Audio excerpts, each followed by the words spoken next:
어떤 논설에 대해서 활발하게 비판을 한다는 거는 잘 썼다는 얘기예요, 기본적으로.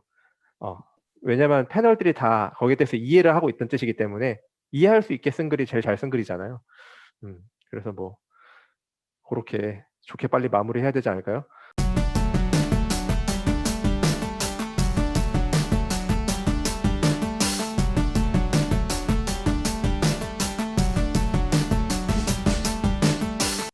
우리 대역죄인 여러분 모두 반갑습니다. 네, 오늘은 저희가 최초로 준비한 컨텐츠인데 북 리뷰를 해보도록 하겠습니다. 그리고 북 리뷰니까 당연히 역사책 리뷰가 되겠죠. 그래서 사학과 생도관이지 사학과 학생들, 대학원생들이 소개하는 역사책 리뷰, 북 리뷰를 한번 처음으로 시작을 해보도록 하겠습니다. 그래서 근데 오늘 네, 기존하고 좀 다른 북리뷰가 어떤 특징이 있는지 좀 설명을 아 해주면 좋을 것 같아요. 어떤 특징이 있냐면은 우선 가장 큰 특징이라고 할 수 있는 거는 사학과 전공생이 사학과 책 리뷰를 하니까 굉장히 다른 시각에서 연구자의 입장에서 이런 식으로 볼 수 있겠다라는 건 전달해 줄 수 있겠죠. 그래서 조금 더 딥하게 이렇게 분석할 수 있다라는 장점이 있고, 두 번째 장점은 뭐냐면은 같은 책을 읽고 전혀 토론을 거치지 않은 두 명이 각자 북 리뷰를 준비해 왔습니다. 그래서 어, 같은 책을 읽고 같은 전공을 하는 연구자라도 이렇게 다른 시각으로 볼 수 있고 다른 부분에 주목해서 볼 수 있겠구나 라는 거를 여러분들이 주목해서 보면은 조금 더 이렇게 흥미롭게 북 리뷰를 따라오시면서 이 책에 대해서 조금 더 다양한 시각을 여러분들에게 제공해 줄 수 있지 않을까라고 기대하고 있습니다. 근데 모르죠, 어떻게 될지. 네, 그럼 계속 진행을 해볼까요? 네, 그래서 오늘 소개해 줄 책은 바로 이 책입니다. 잘 안 나오네. 안 되게 나온다. 되게 투명. 어, 저기 수평님이 보여주고 있는 저 책인데 제목은 모후의 반역이라는 책이고 저자는 계승범, 서강대에서 조선사 교수님으로 계신 계승범 교수님 있으셨고 2021년 얼마 전에 한 달 정도밖에 안 된 아주 따끈따끈한 책입니다. 역사 비평사에서 나온 책인데 평소 때 이제 조선 정치사, 외교사 등 광범위한 부분에 대해서 연구를 해오신 계승범 선생님이 쓰신 거니까 아주 여러 가지 조선사에 대한 풍부한 시각이 있지 않을까 해서 저희가 한번 읽어봤습니다. 네, 그래서 바로 북리뷰 시작할 건데 어떤 식으로 진행을 할 거면은 저하고 수평님이 둘이 읽고 북리뷰를 각자 준비했거든요. 근데 저희가 던지는 질문은 똑같습니다.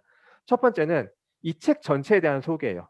이 책 전체에 대한 소개를 저하고 수평님이 한 번씩 하고 그 다음에는 이 책에서 주목하고 싶은 점 혹은 이 책에서 인상 깊게 읽은 점이 뭔지를 각자 얘기할 겁니다. 이 책의 장점이 되겠죠.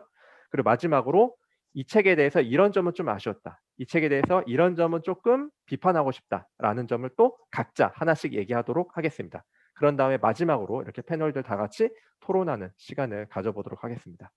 네, 그럼 시작하도록 하죠. 먼저 책 요약을 간단히 할 건데 저부터 할까요? 수평님부터 할까요? 먼저 하시죠. 네, 저부터 하겠습니다. 짧게 하도록 하겠습니다. 저는 이 책을 이렇게 요약을 하고 싶습니다. 이 책은 광해군이 인조반정 때문에 폐위된 사건을 어떻게 이해해야 될까? 여기에 대한 대답을 담은 책이라고 생각합니다. 그래서 이 책은 여기에 대해서 다양한 해석을 제공하는데 크게 세 가지 정도로 요약해서 말할 수가 있을 것 같습니다. 근데 이 세 가지는 다 연결되어 있으니까 하나씩 순서대로 잘 따라와 주시기 바랍니다. 첫 번째는 광해군이라는 사람은 정통성, 왕위에 대한 정통성에 병적인 집착을 보였다는 거예요. 그렇기 때문에 광해군은 아주 크게 정치적으로 무리수를 두면서까지 잠재적인 왕위 경쟁자라고 할 수 있는 임해군, 영창대군, 그리고 임목대비를 제거할 수밖에 없었다. 그리고 이 사람을 실제로 제거하는데 성공을 했다라는 거죠. 자, 근데 이게 두 번째로 넘어갑니다. 그대로 이어져서 두 번째 포인트는 뭐냐? 광해군이 무리수를 뒀다 그랬잖아요. 그 무리수 때문에 광해군식의 광범위한 충효 논쟁을 벌였다는 거예요. 불러왔다는 거예요. 충이냐 효냐. 그래서 기존의 조선에서는 당연히 유교 국가니까 충이랑 효라는 개념은 서로 공존하는 개념이었어요. 하지만 광해군이 무리하게 여러 정치적인 무리수를 두면서 충하고 효는 공존하는 개념이 아니고 서로 양립 불가한 개념으로 떨어지게 되었고 그러면 이 논쟁에서 결국 누가 승리했느냐? 충이 아니고 효가 승리했습니다. 그래서 충보다 효가 중요하다라는 인식이 생겨나게 됐고 이 효에 어긋난 행위를 했던 사람이 바로 광해군이죠. 그래서 광해군은 결국 폐위될 수밖에 없었다라는 거죠. 이게 두 번째 포인트고 마지막 포인트는 여기서 또 이어지는 겁니다. 그래서 마지막에는 결국 효가 충을 이겼다 그랬잖아요. 그래서 광해군이 폐위된 이후, 그러니까 조선 후기죠. 흔히 말하는 조선 후기에 조선은 어떤 나라가 됐느냐? 바로 효치 국가가 되었다라는 거죠. 그전에는 그냥 유교 국가였는데 광해군 폐위된 이후부터는 아주 더 스페시픽하게 효로 나라를 다스리는 국가, 즉 효치 국가로 변했다. 그래서 조선 정치사에서 인조 반정이 왜 중요하냐라고 했을 때 조선이 유교 국가에서 이제 효치 국가로 넘어가는 그 시발점이 바로 인조 반정이기 때문이다라고 이렇게 책 요약을 저는 봤습니다. 제가 제대로 본 건지 이번에는 수평님의 한번 요약을 들어보도록 하죠. 아, 예. 계승범 교수의 이 모후의 반역이란 책은 뭐 기본적으로 17세기 초 광해군 때에 있었던 가장 큰 이슈 중에 하나였던 인목 대비의 폐위 논쟁을 다룬 책이었습니다.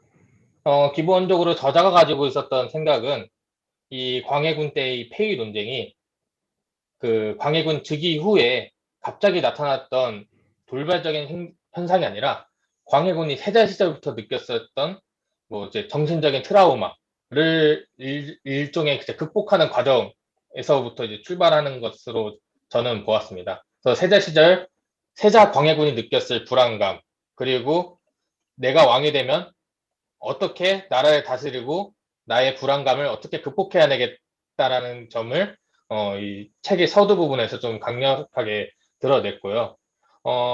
그리고 이 나머지 가장 좀 이 책의 줄기라고 할 수 있는 부분은 결국 이 폐위 논쟁을 이끌어가면서 광해군이 자신이 가지고 있었던 정신적 트라우마를 어떻게 극복하고 자신의 정치적 입지를 어떻게 확보해 나갔는지를 추적을 했습니다. 근데 그런 부분에 있어가지고 기존 연구들과는 전혀 좀 다른 관점을 좀 제시했다라는 것이 이 책이 가지고 있는 가장 큰 특징이고요.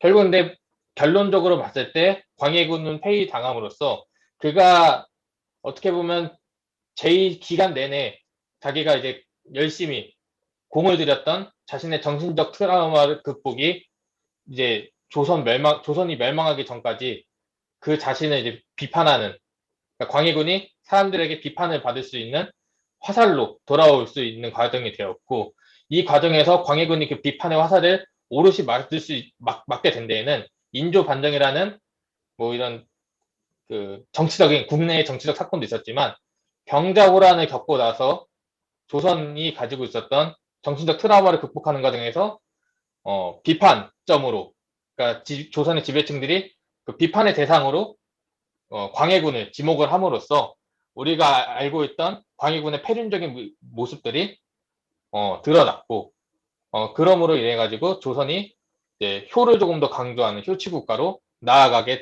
됐다라고 이 책에서는 이제 좀 설명을 하고 있었던 것 같습니다. 네, 그러면 이제 다음으로 이제 우리가 이 책을 광고, 홍보한다 생각하고 이 책에서 인상 깊었던 점 혹은 이 책에서 우리가 주목해야 되는 점이 무엇일까에 대해서 한번 얘기를 나눠보도록 하죠. 이것도 그럼 순서상 제가 먼저 해보도록 할까요? 제가 볼 때 이 책의 그러시죠. 가장 인상 깊은 점은 그냥 한마디로 재밌어요. 굉장히 재밌다. 역사 학술서임에도 불구하고 굉장히 재밌다라는 게 제가 볼 때 이 책의 가장 인상 깊은 점이면서 장점이라고 볼 수가 있습니다. 그러면은 왜 재미있을까? 재미있는 이유가 뭘까? 요거를 한번 얘기해 볼 필요가 있을 것 같은데 제가 볼 때 재미있는 이유는 이거예요. 이 책은 아까 수평님도 잠깐 언급을 잘 해주셨지만 광해군이란 사람에 초점을 맞춰서 광해군의 심리를 면밀하게 분석해 가면서 그의 심리를 추적하고 광해군이 했던 행동들이나 그와 관련된 정치 상황들을 분석하는 이런 방식으로 이제 논리를 진행하고 책을 진행하고 있습니다. 그래서 광해군이라는 사람의 심리 상태에 맞춰 가지고 역사 속 여러 사건들을 분석하고 있기 때문에 게다가 또 이제 워낙에 논리가 뛰어나신 분이니까 그 모든 게 아기가 딱딱딱딱딱 절묘하게 잘 맞아떨어지죠. 그래서 이런 것 때문에 역사 학술서임에도 불구하고 마치 다 읽고 나면은 한편의 광해군이라는 대하사극을 본 것 같은 느낌이 든다. 제가 볼 땐 요 책의 가장 인상 깊은 점은 이 점이 아닐까. 학술서임에도 불구하고 방법론상으로 한 개인의 심리를 추적하면서 그 시대 역사상을 구성하고 있다는 것. 이게 가장 재밌는 포인트가 되지 않을까라고 저는 봤습니다. 네, 이번엔 수평님. 저도 이 책에서 좀 가장 재밌고 흥미로움을 느꼈던 점은 좀 비슷한 맥락이라고 할 수가 있습니다. 어떻게 보면은 우리가 이제 기존의 광해군을 다룬 연구를 이야기할 때 가장 많이 나오는 관점이라고 해야 되겠죠. 이제 이 시대를 바라보는 연구 틀, 프리즘을 이야기할 때 대체적으로 이야기하는 게 인조 반정 이후에 이어져 왔던 가치 판단, 반정 이후의 가치 판단이라던가 반정 이후에 광해군을 어떻게 봐야 될 것인가 그런 관점에 기초를 했거나 역으로 이 관점에 대한 비판을 하는 연구들이 이제 주를 이루었습니다. 하지만 이제 이런 연구들의 공통적인 특징은 지나치게 뭐 이제 인물의 가치 판단, 인물의 평가라던가 가치 판단을 지나치게 이분법적으로 나눈다라는 점을 좀 이야기를 할 수 있겠네요. 광해군은 이제 그 패륜하였다. 아니다. 이제 뭐 북인과 서인 둘 중에 누가 나쁘다, 누가 그르다. 뭐 이런 틀에서만 이제 이야기를 좀 해왔었는데, 그런 점에서 이 책은 이런 이분법적인 틀에서 벗어나서 인간 광해군과 그 당시 광해군을 둘러싼 여러 정치 세력의 치열한 논쟁을 좀 입체적으로 조망하려고 노력했다는 점이 좀 흥미롭고 좀 새로운 신선한 점이라고 좀 이야기를 할 수가 있을 것 같아요. 특히 이런 점에서 가장 흥미로웠던 지점으로 꼭 집을 수 있는 것은 광해군이 결국 국왕의 입장에서 국왕이 그 언론을 활용을 해가지고 자신이 유리한 방향으로 전국을 이끌어간다라는 점이거든요. 대개 이제 통설적으로 우리가 국왕과 언론과의 관계를 이야기할 때 있어가지고 조선시대 때 언론은 국왕을 제약하는 존재로서 많이 이제 이야기를 하는데 하지만 당시 폐위 논쟁 당시에 사건의 흐름이라던가 진행 방향을 봤을 때 광해군이 대간을 자신의 입맛에 따라 움직이게 만들고 조종했다는 모습들을 여럿 확인을 할 수가 있었습니다. 이 책을 통해서. 그런 점에서 봤을 때 이 책은 우리가 가지고 있던 조선 정치사 그리고 뭐 분당사, 뭐 당쟁사에 대한 기본적 인식들을 한번 새롭게 환기해 줄 수 있는 점에서 어, 좀 가치가 있는 책이다라고 이야기할 수 있을 것 같습니다. 예. 네. 그럼 이제 책 홍보는 우리가 신나게 해줬으니까 이제 조금 후덜덜하긴 하지만 모르는 사람 치고 비판점을 말해보도록 하겠습니다. 책에 대한 비판점. 또 이 비판을 가감없이 해야지 이 계승범이라는 저자가 평소 때 그렇게 말을 해요. 책을 비평을 가감없이 하는 비평 문화가 발전해야 학술이 발전한다. 그래서 우리가 거기에 편승하자라는 의미에서 비판점을 또 가감없이 얘기를 해보도록 하겠습니다. 말이 길죠? 좀 쫄린다는 뜻인데 자, 그럼 비판점을 간단히 말해보도록 하겠습니다. 이것도 역시 저부터 할까요? 아, 네. 예, 그러시죠. 네. 저는 이제 비판하고 싶은 부분이 사실 두 가지예요. 두 가지.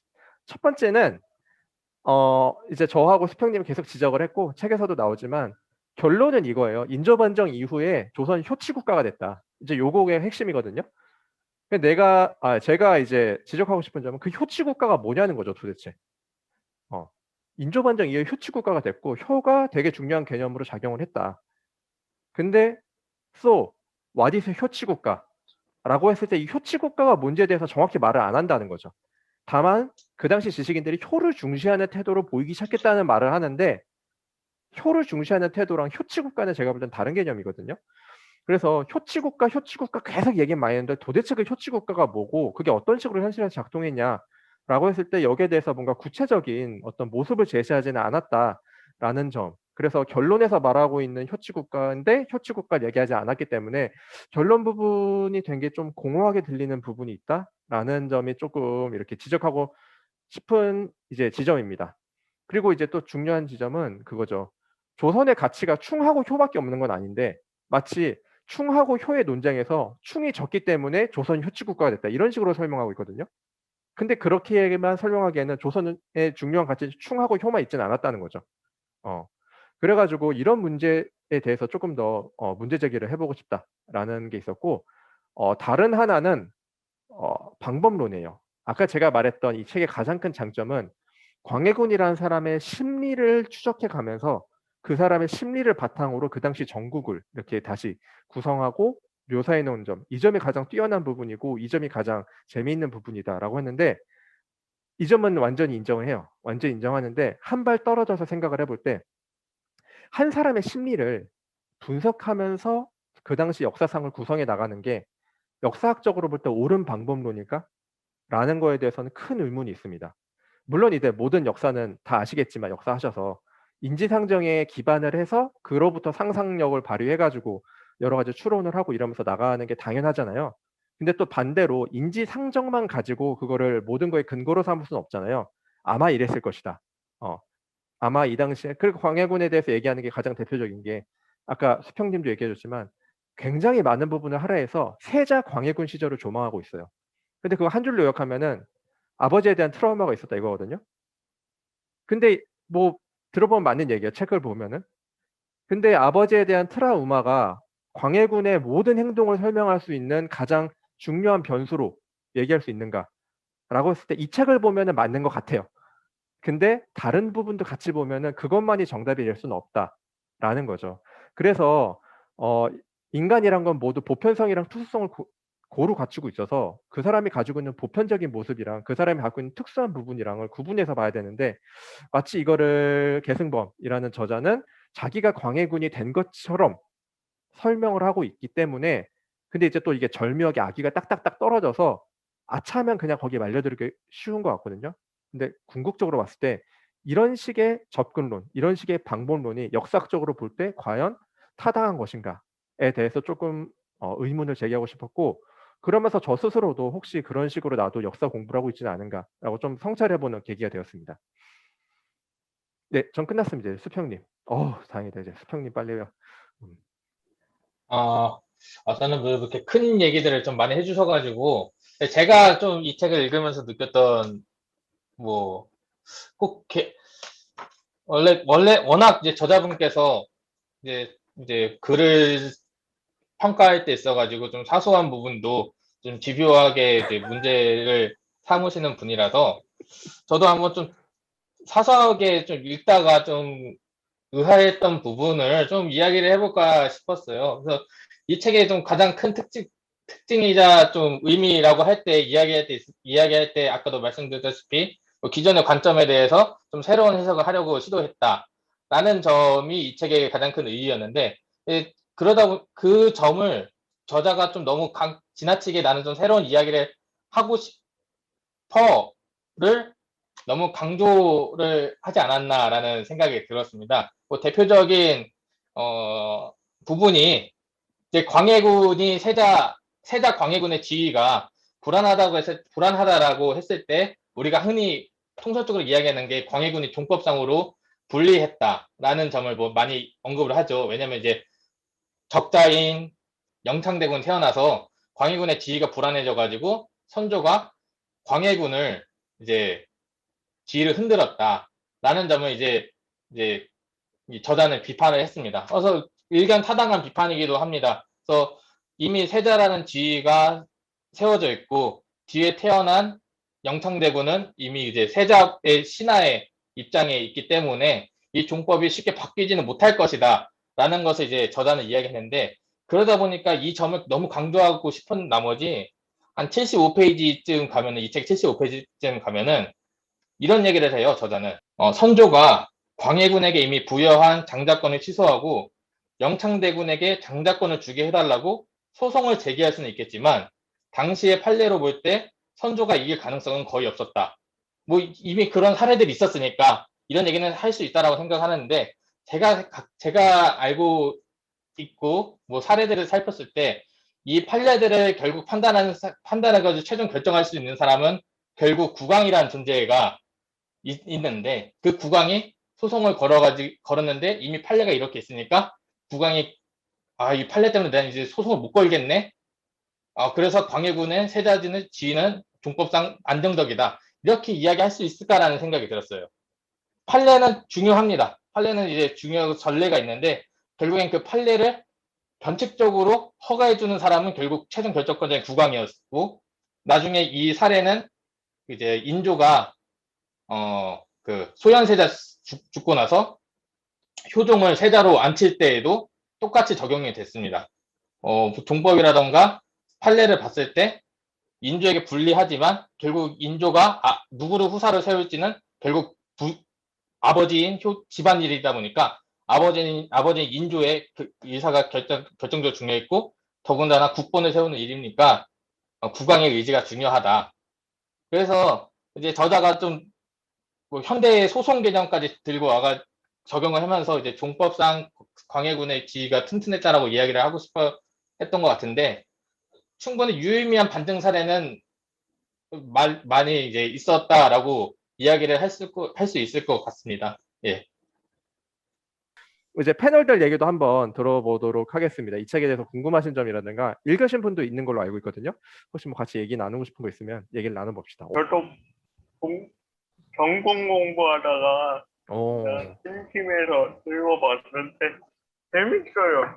어. 사실 이쪽 전공자가 아니라도 뭐 잘 얘기를 못하겠지만 마지막에 중국 고사로 또 인용을 많이 하시는 게 또 재미있었고 역시 동양사까지 섭렵하시는 저의 노력이 돋보였던 것 같고요.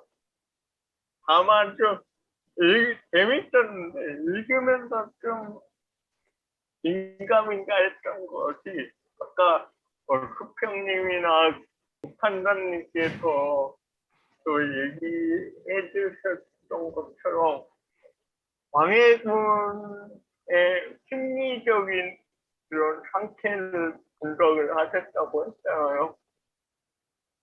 근데 저는 읽으면서 개인적으로 들은 게 그러면 거자 계승범이 생각하는 광해군은 과연 어떤 사람일까? 약간 그러니까 광해군은 개인으로서는 뭐 트라우마가 있고 하지만 군주로는 또 어떤 군주일까? 약간 그런 평가가 잘 안 드러난 것 같아요.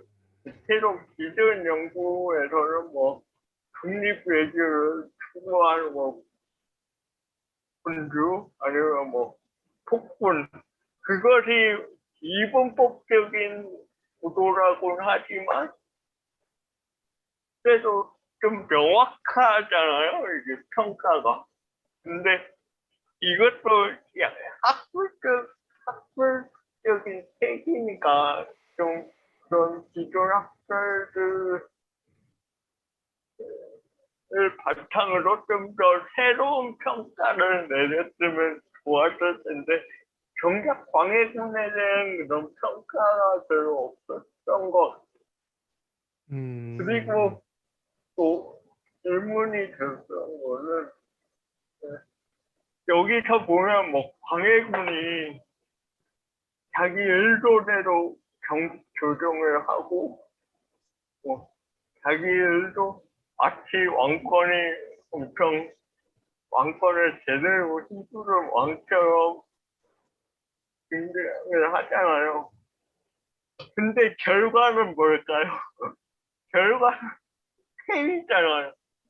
만약 이 광해군의 의도대로 잘 경국이 운영이 되었으면은 과연 광해군이 패이라는 결말을 맞았을까? 저는 그게 좀 의문이거든요. 그리고 광해군이 해모론을 통해서 도대체 얻으려고 했던 게 정확히 무엇일까? 저는 그 점이 명확하게 드러나지 않아서 좀 아쉬웠어요. 저도 거기에 완전 동의하는 게 그래서 이게 아까 전에 개인의 심리를 기반으로 해서 뭔가 역사상을 구성해 나가는 논리 혹시 방법론의 위험성이 아닐까라고 생각을 하는데 광해군이 아버지에 대한 트라우마가 있었고 그래서 왕의 정통성 이런 거에 대해서 유달리 다른 왕에 비해서 심하게 집착을 보였다라는 전제에서 출발하면은 패모론이라든가 이런 거에 굉장히 집착하고 그걸 위해서 대간까지 조종하고 이런 것들이 설명이 돼요. 근데 반대로 말하면은 지금 우리 하채님이 지적해 주신 것처럼 그냥 그 당시 정국이랑 이런 거 봤을 때 패모론이란 이런 거를 무리하게 추진해 가지고 별로 정치적으로 얻을 게 없었다라고 했는데 단순히 정통성이랑 트라우마 요런 거에만 집착해서 그런 무리수를 계속 두는 행보를 보였다라고 설명하는 것이 과연 정당한 설명이 될 수 있을지, 뭐 정당한지 아닌지 역사에는 없긴 하지만 어쨌든 간에 합리적인 설명이 될 수 있는지에 대해서 일견 합리적이긴 하지만 또 역사학적으로 볼 때는 조금 더 의문이 남는 지점들은 많이 있다라고 저도 생각하고 싶어요. 예를 들어서 이거죠. 아버지에 대해서 트라우마가 있다고 거기에 집착만 하는 사람이 있지는 않잖아요. 그러니까 아버지의 트라우마가 있다. 그래서 집착한다. 이게 완전히 확률은 높지만 완전히 그렇게 가는 건 아니거든요. 그리고 뭐 집착하는 방법이 다 다를 수도 있는 거고. 그래서 요런 부분에 대해서도 아까 저기 하치님이 지적해 주신 거랑 아주 정확히 동일한 의견을 가지고 있습니다. 저도 한마디 덧붙이고 싶은데요. 아마 그게 좀 그 부분이 빠진 것 같아요. 이 광해군 개인에 집중을 하고 광해군 둘러싼 정치 구조, 이게 이제 중심이 된 그 스토리다 보니까 실제 이 광해군 때 특수성이라는 게 굉장히 조선시대에서도 유달리 독특하게 두드러지잖아요. 일단 임진왜란을 거쳤고 그다음에 여진이 바로 하고 명이 몰락하는, 굉장히 그 극적인 시대 속에 있었던 하나의 인물인데, 이게 어떻게 보면 단순히 뭐 그런 상황을 이제 전제를 해뒀겠지만 이 책에서는 그거보다는 아버지로부터의 어떤 트라우마, 그리고 자기의 정통성 문제, 신하들이 따르지 않는 그런 어떤 정치 구조의 문제, 약간 여기에 더 초점을 맞추다 보니까 어떻게 보면 그 당시에 거시적인 어떤 국제 환경적인 그런 요소들이 더 강하게 밀접하게 영향을 미쳤을 것 같은데, 그런 부분이 약간은 약하게 서술이 되지 않았나 싶은 생각이 듭니다. 그러니까 거시적인 어떤 영향이 미시적인 어떤 그 조선 시대, 조선 내부의 어떤 정치 구조, 정통성 문제, 이런 미친 과정들을 굉장히 긴밀하게 연결이 되어야 그 어떤 그 당시의 특수성이라든가 그 당시의 어떤 그 두드러진 특징들이 그 읽는 독자로 하여금 확연하게 드러나야 될 것 같은데, 여기서는 어떻게 보면 좀 약간 미시적인 측면에 보다 더 집중을 하다 보니까 좀 그런 균형성이 좀 조금은 떨어지진 않았나라는 그런 것 이유라고 좀 생각이 듭니다. 저도 이제 일견 그 태양님 말씀에 동의하는 부분이 그 이제 긴밀한 서술이 좀 이루어져야 되지 않았을까라는 생각이 드는데, 사실 저는 제가 안 읽었고 지금 이제 알라딘의 정보들을 보고 여러분께서 말씀해주신 내용들을 이제 대충 듣고 하는 얘기인데, 저도 필요합니다. 네. 그럼요, 그렇죠. 네네. 근데 이제 맞아요. 사실 이런 생각은 들어요. 이게 광해군 시대라고 하는 이 주제는 사실 조선시대사의 연구에서 꽤 많이 연구가 이루어진 분야잖아요. 사실 임진왜란도 있고 그 다음에 인조반정이라는 큰 이벤트가 있었기 때문에 굉장히 많은 연구가 이루어졌던 그런 시대, 그런 주제라고 생각이 되는데, 그러면 그런 주제에서 사실 우리가 오늘 이제 여러 분들께서 이야기하셨던 정치적인 어떤 배경에 관한 분석이라든지 아니면 뭐 국제 관계에 대한 분석이라든지 이런 것들이 꽤 많이 이루어졌을 거고, 그 상태에서 뭔가 새로운 얘기를 끄집어내기가 사실 쉽지 않았을 거란 말이에요. 그래서 사실 하치님께서 얘기해 주셨던 아까 그런 뭐 이제 되게 양면적인 평가, 뭐 굉장히 이렇게 중립 외교를 하면서 백성을 사랑했던 왕인지 아니면 뭐 어머니를 폐시킨 폭군인지, 이런 두 개의 양면적인 평가를 하나로 관통하는 무언가가 필요했던 건데, 그걸 이제 저자는 뭔가 이런 심리적이거나 감정적인 부분들을 이용해서 이제 활용해서 설명을 하려고 했던 거라고 생각이 드는데, 근데 이게 제가 알라딘 설명에만 봤을 때는 그런 감정적인 거나 심리적인 부분이 많이 안 나오는데 서술상에 많이 드러나나요, 그게? 그렇죠. 그 전체 어느 정도로 좀 드러나나요? 그게 2장 보면은 2장의 이제 시작과 끝이 거의 그 부분을 서술했다라고 볼 수 있을 것 같아요. 그러니까 광해군이 심적 부담을 가졌을 사례들을 소개하고 거기에 담겨져 있던 선조의 의도가 무엇이고 광해군은 어떻게 대처를 했으며 그 결과 광해군은 이런 트라우마를 있을 수밖에 없었다라는 정도의 서술이 거의 한 2장의 이제 기본 틀을 유지하고 있다라고 볼 수가 있을 것 같아요. 그리고 이 책을 그러면 이 책을 관통하는 두 가지 큰 흐름이 말씀하세요. 뭐냐면은 하나는 그 아까 말했던 광해군의 심리 상태가 무엇인가에 그게 막 직접적인 언설은 아까 말한 것 2장에 정확히 드러나고 그 이후에도 계속 나타나거든요. 그 세자 때 겪었던 것들이 계속 발목을 잡았다. 광해군의 행보에 있어서. 이제 광해군의 행보를 설명할 때는 그게 이제 가장 중요한 틀이 되는 거고 다른 하나 그 당시 그럼 조선은 어떻게 흘러가고 있었냐? 조선 정치는 그때 이제 거기서 가장 중요한 축은 아까 제가 잠깐 말했지만 그 충효 논쟁이 어떻게 흘러가고 있는지 여기에 대한 게 또 가장 또 중요한 축이거든요. 그래서 이 두 가지 축을 중심으로 이 책이 서술되고 있는 거고 이 책의 독특성이라고 하면은 이 당시에 진행됐던 충효 논쟁이 얼만큼 중요한 논쟁인지에 굉장히 포인트를 주고 방점을 두고 설명하고 있는데 이거는 기존 연구에서는 이런 식으로 다루진 않았어요. 그래서 방법론상으로는 광해군의 심리학적 거기에 이제 많이 기반을 두고 있다라는 건 이제 책을 진짜 밑에까지 파고들 때 할 수 있는 얘기고 겉면에서 볼 때는 그냥 연구사적으로만 봤을 때는 광해군 시대에 있었던 충효 논쟁이 갖고 있는 정치사적 의미, 지성사적 의미, 이게 조선 역사 전체에 끼치는 의미, 이거를 굉장히 면밀하게 분석해냈다라는 게 또 이 책의 아주 중요한 의의가 될 수 있죠. 학술적으로 볼 때는. 이게 이 책의 그 가장 재밌는 거는 이 끝부분이 저는 이제 뭐 앞에 아주 뭐 치밀하게 뭐 사례라던가 뭐 이제 사료를 소개하면서 뭐 이야기를 시간의 순서대로 좀 풀어 나가는 정도 좋았는데 그런데 그 무엇보다도 이 책에서 제가 가장 의미 있게 봤던 부분은 결국에는 그 8장이라고 할 수 있겠어요. 반정의 명분을 이제 인조 반정의 명분을 이제 언급을 했을 때 인조가 반정을 일으켰던 가장 중요한 명분의 틀이 두 개가 있는데 하나는 바로 이제 명나라를 저버리고 그 후금과 짝짝꿍을 하려고 한다. 두 번째가 이 폐위 논쟁이었는데 근데 결국 이 그 반정의 가장 큰 기둥 두 개 중에 하나는 이제 병자호란 이후로 써먹을 수가 없는 수단이 된 거죠. 이후로는 이제 무슨 청나라와 내통해가지고 우리가 지난 시간에 얘기했던 김자잠을 이야기할 때도 김자잠이 역모로 엮여가지고 죽었을 때 이 청나라와 관련된 이야기는 그 판결문에 쏙 빠져요. 그 혐의는 분명히 있었겠지만 얘기를 할 수 없어요. 청나라와 짝짝꿍에서 문제가 생겼다. 이 얘기를 할 수 없는 상황이 됐으니까 결국에는 이제 이 인조 정권이 자신들의 병자호란 이후에 자신들의 정치적 기반을 다지기 위해서 강조를 할 지점은 결국 효밖에 없고 그러다 보니까 뭐 효를 강조하게 됐고 효가 충을 가치 넘어서는 뭐 가치가 되었다라고 했을 때 그 도입 부분까지 아주 이제 흥미롭다고 할 수 있고 근데 그 흥미로운데 그 부분을 이제 끝부분에 있다 보니까 이제 에필로그식으로 이제 조금 이제 좀 중간에 제가 봤을 때 좀 텀이 커요.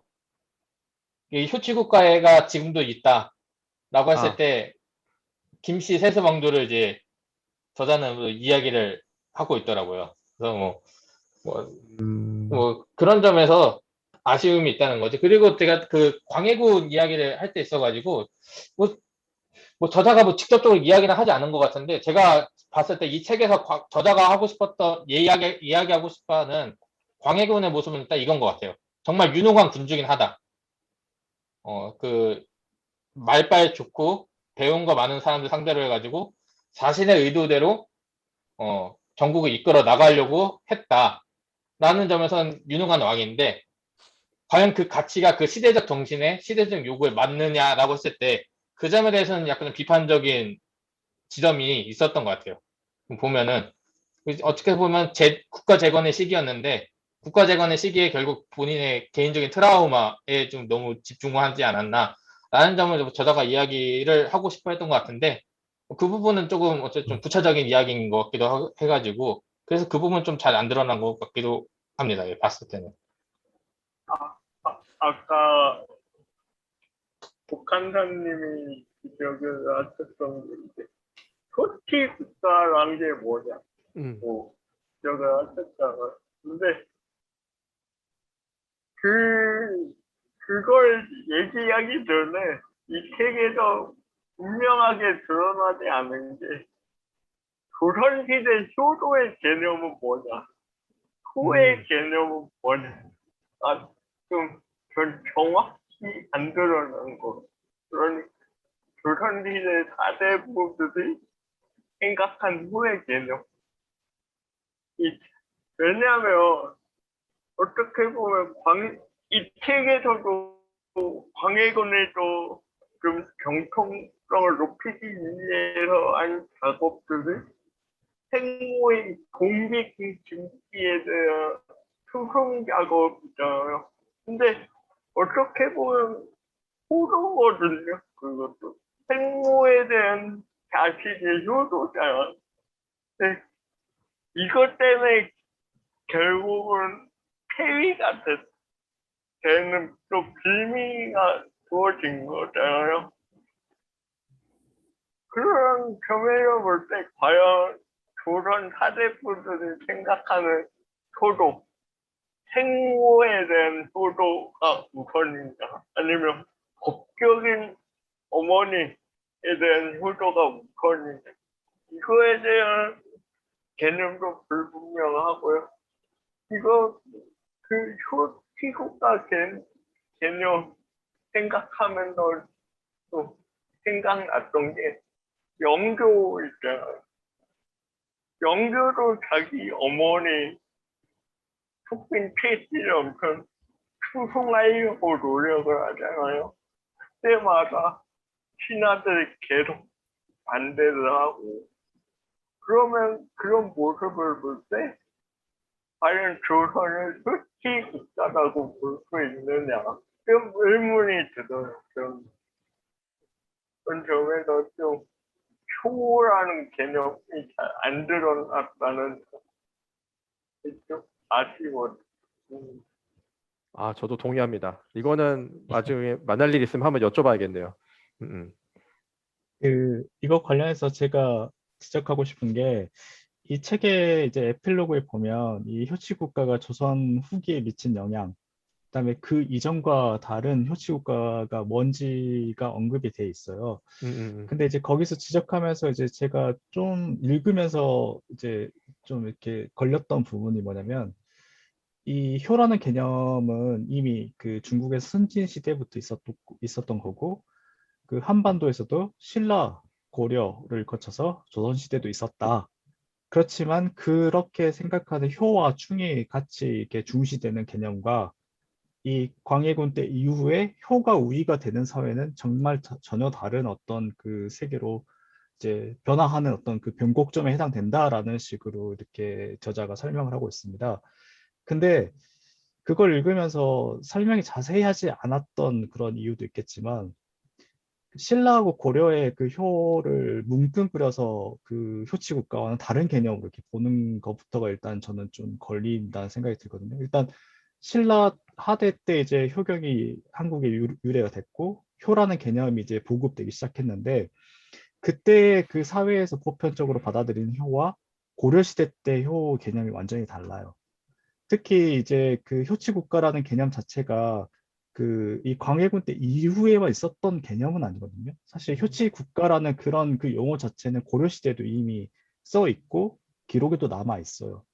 근데 이제 이게 어떻게 구체적으로 남아 있냐면, 그 이제 고려 시대 때는 뭐 다들 아시다시피 불교 국가잖아요. 그래서 불교 중에 제일 이제 뛰어난 고승들을 이제 그 국가의 이제 승려라고 이렇게 임명을 하는데, 그 승려가 이제 죽게 된 경우에는 왕이 직접 그 승려를 위해서 그 승려의 행적을 이렇게 기록하는 비문을 지어줘요.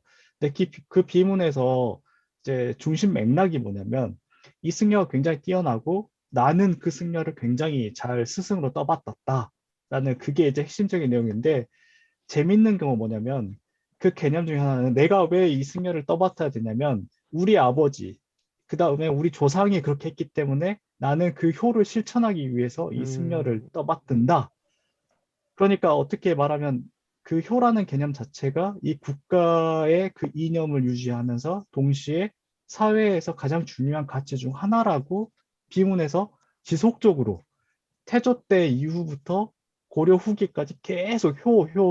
나는 효를 떠받쳐서 불교를 받들고 효를 떠받쳐서 고승을 섬기고 효를 실천하기 위해서 이렇게 열심히 이렇게 수행을 하고 있다라는 개념을 강조하고 있단 말이에요. 그럼 이때 말하는 이 효라는 굉장히 강고하게 그 강조하고 있는 그 왕들, 고려 왕들이 강조하고 있는 효의 개념과 이 광해군 때 이후에 강조되는 효와 구체적으로 어떤 차이가 있는지는 사실 이 책에서는 언급이 돼 있지 않아요. 그리고 또 하나, 이 이후에 효치 국가로 해서 효가 더 중요시 됐다고 하면서 예시로 든 것 중에 하나가 그 을미사변 때, 그러니까 명성황후가 시해된 다음에 전국적으로 의병이 일어났을 때 13도 창의군이라고 해서 그 조선 팔도에는 전 13도에 있는 의병들이 모였는데 거기 의병장 중에 그 이인영이라는 사람이 있어요. 그 의병 총대장 중에. 근데 이 사람이 남대문까지 이제 그 도달을 했는데 이제 다음날 이제 그 돌파해서 작전을 투입해야 되는데 아버지가 갑자기 죽었다는 이야기를 듣는 거예요. 그러니까 나는 총대장의 직위보다는 아버지를 모시는 게 더 우선이다. 그러니까 한마디로 충보다는 효가 더 우선이니까 나는 가겠다라고 해서 그 총대장 직임을 안 하고 간 그런 사건이 있어요. 그래서 그렇게 해서 이제 의병이 실패한 사례가 있는데 이런 어떤 그 사례를 이 책에서 언급하면서 자, 이거 봐라. 조선 후기에 일제가 이제 침략하는 상황에서 충보다 효가 더 우선이 되다 보니까 중앙의 왕을 중심으로 한 그런 결집력이 이렇게 약했다. 이거는 일본의 천황제와는 또 다른 어떤 그런 그 조선만의 특징이다. 라고 이렇게 이야기를 하셨어요. 그러니까 이렇게 했었을 때 그러면 과연 이 이인영이라는 사람이 굉장히 대표적인 사례가 되지만 다른 사람은 그러면 충을 더 중시하는 사람은 과연 없었을까? 라는 생각을 했었을 때 분명히 다른 사례가 있을 거란 말이에요. 그래서 그런 부분들을 좀 균형 있게 봐야 되는데 효가 강조된 어떤 그런 사례들을 부각하면서 이제 마무리를 하다 보니까 좀 무리술도치. 정말 그렇게 이제 이야기가 흘러가는 식으로 어떻게 보면 잘 모르는 사람은 딱 들으면 설득되는 어떤 그런 논조가 확실한 그런 책이라고 할 수 있을 것 같습니다. 그래서 저희는 설득이 안 됐잖아요. 아니, 맞아요.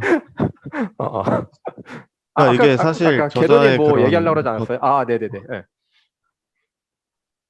맞아요. 사실 제가 얘기를 하려고 했던 건데, 이게, 네. 그러니까 저자의 그 편을 좀 들어주자면야, 뭐 이제, 사실 지성사적인 서술을 할 때, 특정한 어떤 대립되는 것들을 딱 잡고서 이 둘의 어떤 대결 구도라든지 이런 것들을 짜서 이제 서술이 되면은 훨씬 더 조금 용이하니까, 설명하기가 용이하니까 아마 충과 효의 그런 대결 구도가 좀 만들어진 게 아닌가. 물론 당연히 아시겠죠. 충, 효 말고 다른 것들이 있는 거를 음, 알고 계실 텐데, 어쨌든 책을 서술하는 과정에서 그런 부분들이 좀 필요했던 게 아닌가라는 생각이 들고, 근데 물론 그런 게 좀 배경적으로 한두 문장으로 설명이 됐다면 이렇게 여러분들처럼 설득이 안 되진 않았을 텐데.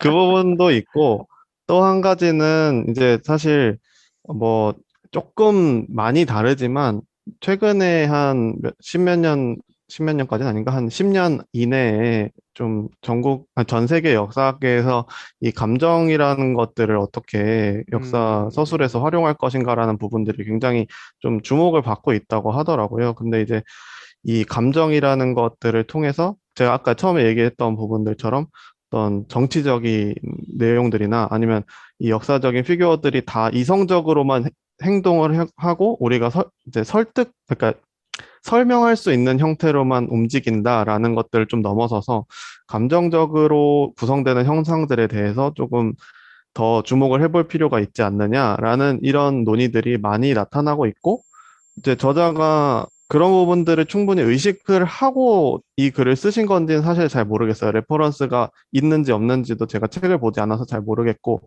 하긴 그렇지만, 근데 이제 우리가 여기서 잘 설득이 안 되는 거는 이런 광해군이 가지고 있던 트라우마라는 부분이 이 장에서 너무 딱 서술이 끝나버리고 그 뒤에 내용들을 이야기할 때는 그 트라우마라는 한 단어로 그냥 퉁치고 넘어가서 다음 이야기를 하기 위한 발판으로 삼기 때문이 아닌가라는 생각이 들거든요. 사실 이 감정사라는 것들을 논의하기 위해서는 이 감정이라는 게 어떻게 변화무쌍하게 좀 각각 상황에 따라서 어떻게 적용이 되고 그 상황을 어떻게 구성하느냐를 설명할 수 있어야지 좀 감정 심리적인 그래서 감정사, 심리사 이런 것들이 될 수가 있는데 그런 부분들이 잘 이루어지지 않았다는 게 문제라는 생각도 들고, 그리고 이 책을 마무리하는 과정에서도 저는 사실 이게 감정사라는 게 사실 이렇게 개인의 감정보다는 조금 더 넓은 개념이라서 사회적으로 이 감정이라는 게 조금 학습되고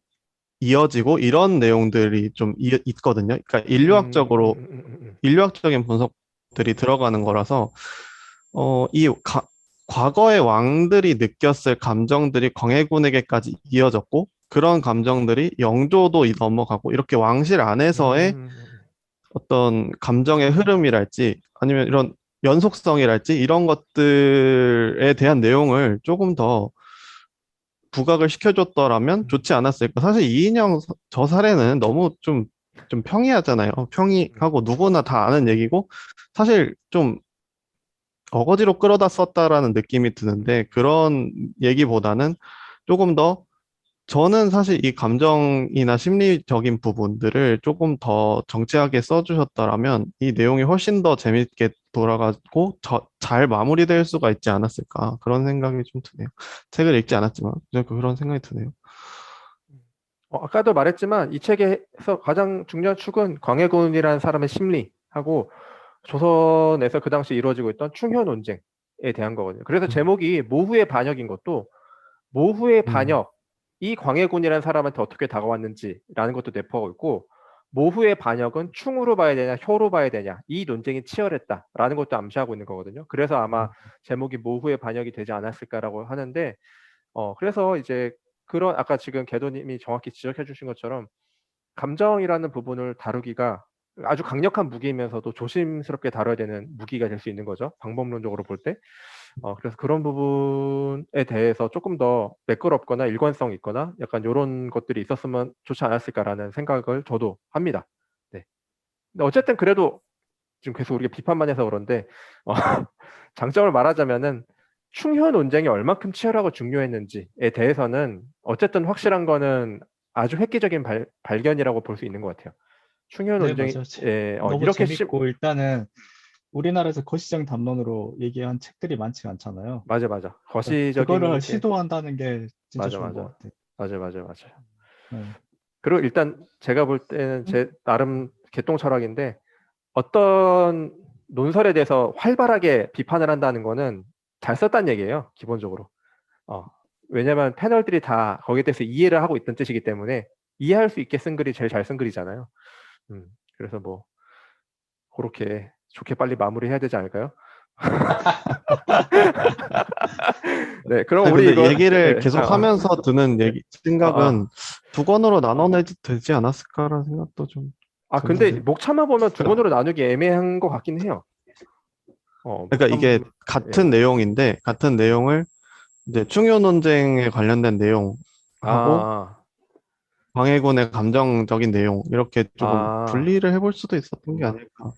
사실 이게 광해군의 감정 얘기를 들어가면 광해군의 감정만 되는 게 아니고 앞뒤로 다른 왕들하고의 이런 연관성이나 아니면 궁중 내부의 감정적인 흐름들이나 이런 것들까지 다 같이 얘기를 할 수 있다면 좋지 않았을까 그런 생각이 좀 듭니다. 이 책 소개할 때 그게 설명이 안 됐는데 전 이 책의 정말 좋은 점이라고 생각하는 게 이 책이 이제 이 개승범생의 박사 논문을 기반으로 이제 단행본이 나온 책이거든요. 근데 보통 이제 학계 관례에서 박사 논문을 단행본을 낼 때는 거의 그냥 그대로 돼요. 뭐 거의 각주 없이 내신 분들도 있고. 근데 맞아. 그거에 비해서 최신의 연구, 그다음에 그동안에 거의 한 20년 동안 하셨던 그 생각들, 축적된 연구들을 굉장히 충실하게 담아서 보시면 아시겠지만 2021년, 2020년 논문도 많이 수록 각주로 달려 있거든요. 굉장히 꼼꼼하게 보시고 최신 연구를 반영하시려고 했던 그런 연구자로서의 기본 자세, 그거는 굉장히 좋은 점이라고 이렇게 책에서 평가를 할 수 있을 것 같습니다. 동의합니다. 네, 아마 지금 다들 너무 분위기가 뜨거워가지고 하면은 밤새 할 수 있을 것 같은데 그래도 이쯤에서 이제 저희가 자제를 하고 슬슬 이제 마무리를 해야 되지 않을까요? 네, 두 분이서 평을 좀 해주시죠. 오늘 저 한 가지 준비하셨으니까. 끝나기 전에 한 네. 가지 질문만 네네, 좋습니다. 하면 이거 책 표지에 있는 건물이 어느 건물이에요? 생각을 안 해봤네. 두둥. 모르겠어요. 솔직히 모르겠어요. 그거 아닐까요? 맞아요. 몰라요. 인목 대비가 유폐돼 있던 건물인가? 글쎄요. 정확히 모르겠어요. 그 표지 같은 데 없어요? 표지 안쪽에? 네, 지금 없어요. 보고 디자인, 있는데, 디자인, 예, 디자이너밖에 없어요. 아, 네, 지금 보고 있는데 안 디자인. 써 있어요. 예, 예. 보고 있는데 안 그냥 아마도- 건물일 수도 있겠네요.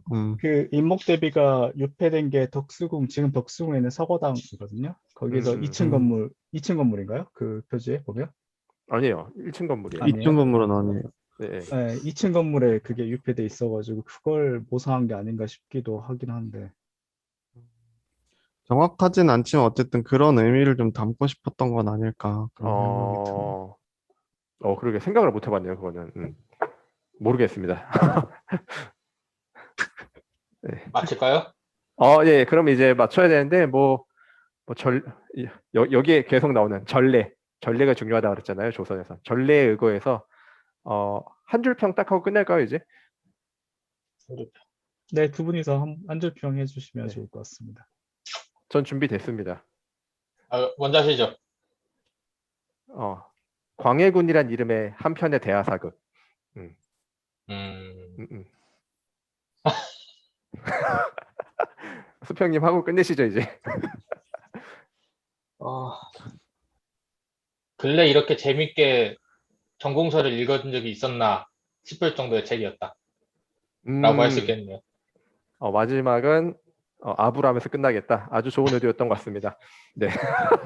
네, 그러면은 저 뭐 공격하지 않았습니다. 저 뭐 그냥 뭐 그건 읽다가 그럼 저자한테 물어보면 될 것 같고.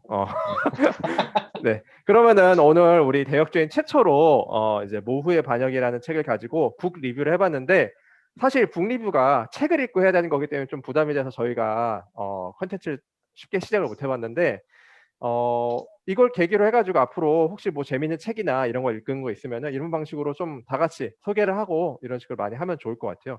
또 요새도 유튜브에서 북 리뷰가 핫하잖아요. 네.